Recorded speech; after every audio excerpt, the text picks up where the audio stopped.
Well, meanwhile, tensions between the UK and Iran are also high because the British Prime Minister is chairing a special meeting today to discuss London's response to the seizure of a UK oil tanker by Iran. Tehran says it was acting in accordance with international law. Earlier, the UK seized an Iranian tanker off the coast of Gibraltar, accusing it of violating an embargo on shipping to Syria. Murad Gazdiev reports. Any way you look at it, things have turned ugly. And getting uglier still. First, they condemned each other, then threatened each other. Now, they're seizing one another's ships, and there's more to come. But already this weekend we have raised the threat level to level 3. That was a decision made by the Transport Secretary. But we will take further measures and announce those measures going forward on Monday. The Iranian military seized a British tanker on its way through the Strait of Hormuz, officially for violating local navigation rules and colliding with an Iranian fishing vessel, which the UK denies.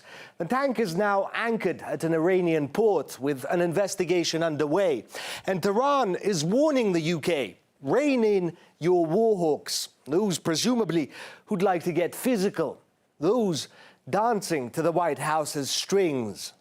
Make no mistake, having failed to lure Donald Trump into war of the century and fearing collapse of his B team, John Bolton is turning his venom against the UK in hopes of dragging it into the quagmire. Only prudence and foresight can thwart such ploys. The US has a new mission in the Gulf. Is the case for Britain to join them becoming inevitable? And if so, are you getting sucked into the confrontation between the US and Iran? This is not about the US maximum pressure strategy. This is about the safety and security of British and international shipping. Tehran also points out that the seizure of the UK vessel was lawful. There was cause, violation of navigation regulations, unlike the arrest of the Iranian supertanker by British Royal Marines off the coast of Gibraltar. An act of piracy, according to Iran. Allegedly, the reason was that it was transporting oil to Syria, which Tehran says wasn't true, and even if it was, it violated no laws. That, by the way, happened on America's Independence Day, making America's hawkiest warhawk overjoyed. Excellent news. UK has detained the supertanker Grace 1 laden with Iranian oil bound for Syria in violation of EU sanctions. America and our allies will continue to prevent regimes in Tehran and Damascus from profiting off this illicit trade. Make no mistake, not everyone was on board with this. The Spanish ambassador, answering for the seizure in Tehran, washed his hands of the incident, saying it was the British who arrested the supertanker at the request of the US. We have been aware of the operation. Civil Guard patrols have been watching the area, but we are investigating the circumstances under which the US sent its petition to the UK. All in all, Britain is in an unenviable position.